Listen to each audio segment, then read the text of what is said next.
Olá, galerinha que assiste minha aula, tudo bem com vocês? Pessoal do sexto ano aí, vamos para mais um vídeo, né, no nosso canal sobre os polígonos, que está lá na página 35. Polígonos são formas geométricas, né, uma figura plana.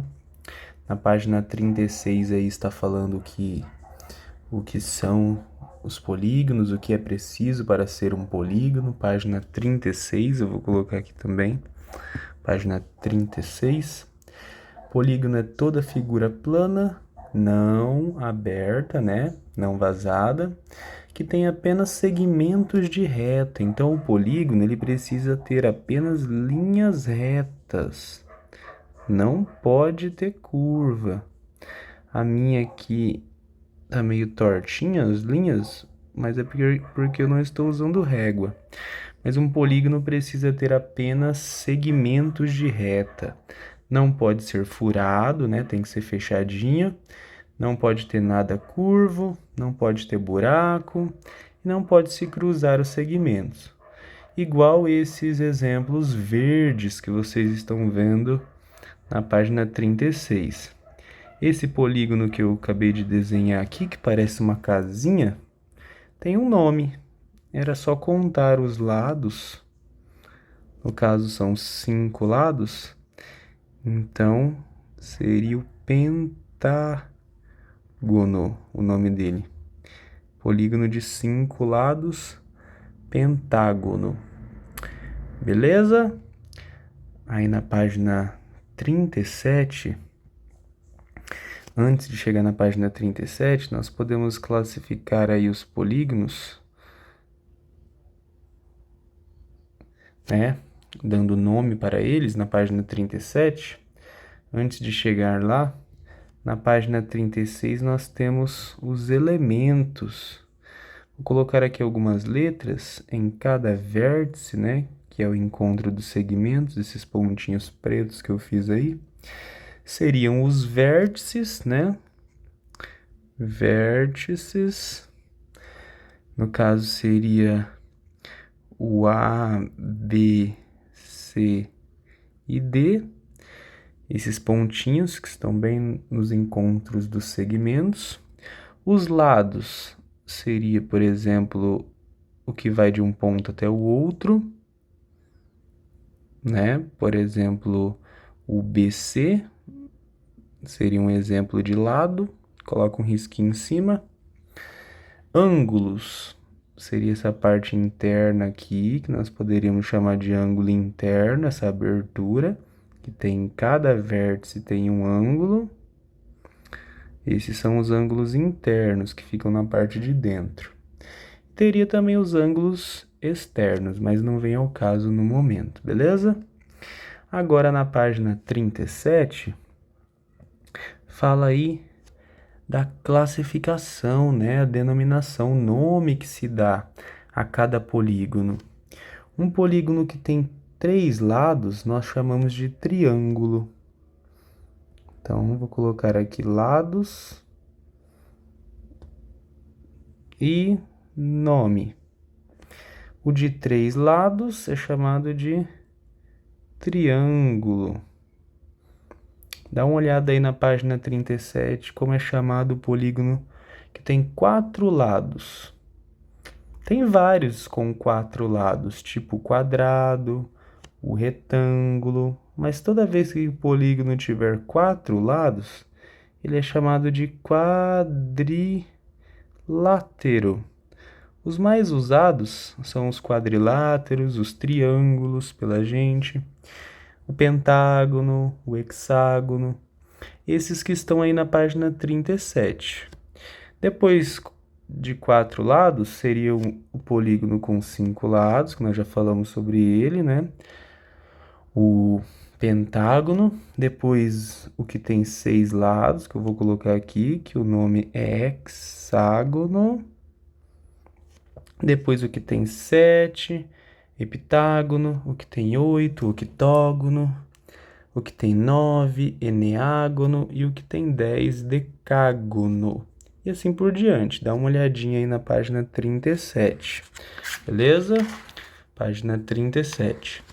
Tem alguns exercícios aí e entra já na parte dos triângulos. Os triângulos são muito importantes para a gente. Por isso que eu disse que os triângulos e os quadriláteros são um dos mais principais que nós usamos. Na página 41 agora fala sobre os triângulos. Lá na 41 tem uma classificação para os lados e para os ângulos. Vamos primeiro para os lados aqui. Quando o triângulo tiver os três lados diferentes, vou colocar um risquinho, 2 risquinhos e 3 risquinhos para dizer para vocês que os lados são diferentes. Nós vamos chamá-lo de escaleno, quando tem todos os lados diferentes.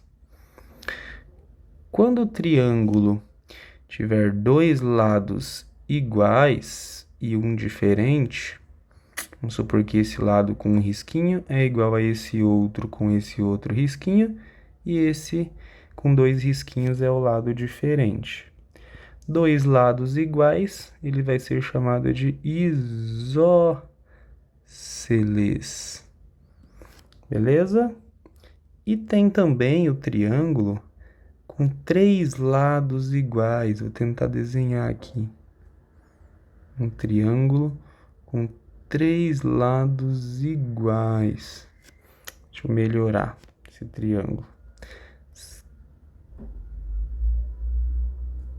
Como é chamado? Vai olhando aí já.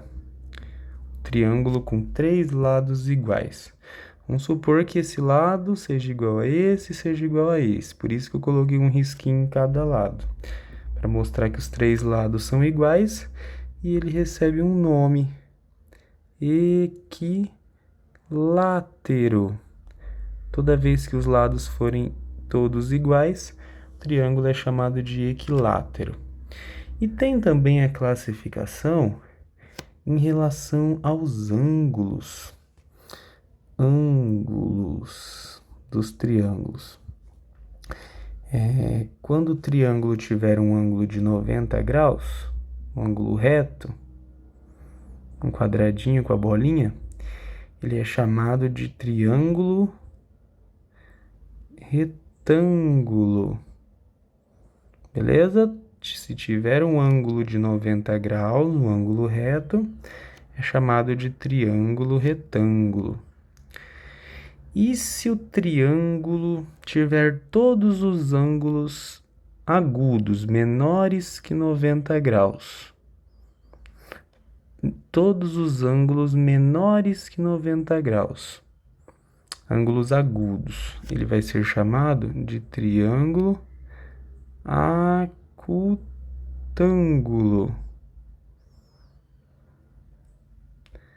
Está aí na página 41, acutângulo. Ângulos menores que 90 graus, tipo o ângulo de 60 graus, né? Vamos supor todos os ângulos de 60 seria chamado de acutângulo, ângulos menores que 90. E se o triângulo tiver um ângulo obtuso, um ângulo maior que 90 graus, como ele vai ser chamado? Dá uma olhada aí na página 41. Se tiver um ângulo obtuso maior que 90, um exemplo 110, ele é chamado de triângulo obtusângulo. Quando ele tem um ângulo obtuso maior que 90 graus. Beleza? E aí lá na página também 44, dá uma olhadinha lá na página 44, fala sobre os quadriláteros. Quadriláteros. O que são quadriláteros? São os polígonos com 4 lados. Então, na página 44, 45 e 46. Dá uma olhadinha aí. e tenta fazer as atividades, beleza? Vou deixar de tarefa. Tarefa, a página 45 e 46, as atividades. Mas dá uma olhada na página 44, que fala sobre os quadriláteros, e depois na 45. É bem de boa, bem tranquilo. E qualquer coisa vocês voltem as páginas aí para responder as atividades se precisar. Beleza? Até a próxima, pessoal. Fiquem com Deus e até mais.